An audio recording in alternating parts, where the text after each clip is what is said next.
محتاجة سريعا من حضرتك نصايح للزوجة الغيورة جدا ونصايح للزوج الغيور جدا اللي بسبب غيرتهم ممكن يعملوا مشاكل تصل إلى حد الطلاق والعياذ بالله. طيب، نحن نقدر نوجه النصيحة هذه للنساء أكثر منها للرجال، لكن يمكن تمام. يستفيد منها الرجال. يعني هم. نحن النساء بطبعهم عاطفيات يعني.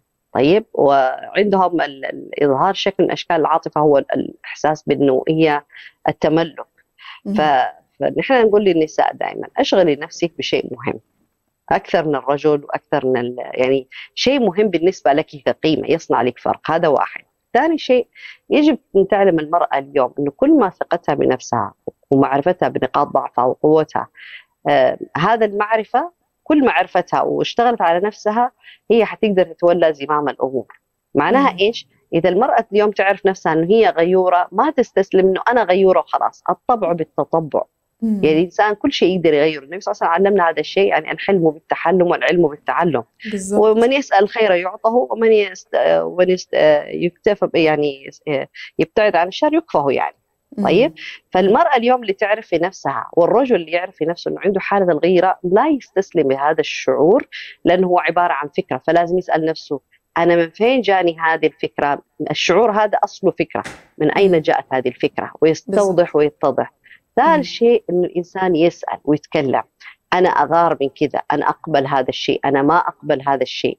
هم. كمان في المعاملات والممارسات يجب ان نكون واضحين اليوم كرجال ونساء، ازواج وزوجات، فيما اقبله وما لا اقبله. اذا الرجل يستمتع بغيره المراه عليه، يجب ان يعرف انه هذه الغيره في النهايه راح تحرقه هو، فلا بالظبط. يستمتع فيها هم. وقت طويل. انما هم. المفروض يدخل الطمانينه للمراه، لانه المراه اساسا مخلوق يعني مشاعري اكثر من الرجل. والمرأة اللي اليوم تعرف أنه غيرتها الرجل عليها ممتعة، يجب أن تنتبه أنها ما تتمادى، لأنه هذه الغيرة عبارة عن نار أو جمرة صغيرة ايوه. يمكن أن تحرق الأخضر واليابس إذا تم التساهل في التعامل معها.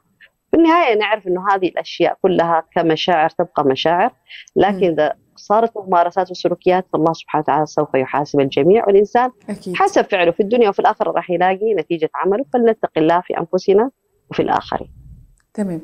أشكرك جدا في النهاية الأستاذة خديجة برهان، المستشارة الأسرية واللايف كوتش، على وجودك معنا. شكرا جزيلا. وطبعا كما يقال الشيء الذي يزيد عن حده دائما بينقلب إلى ضده، فكل حاجة بميزان العدل وبميزان العقل هتكون موزونة وهتكون كويسة، لأن الغيرة لما بتزيد عن حدها فعلا بتعمل مشاكل كبيرة جدا جدا في البيوت. نسأل الله سبحانه وتعالى أن يمن علينا جميعا ببيوت مطمئنة وهادئة ومليئة كمان بالثقة في بعض.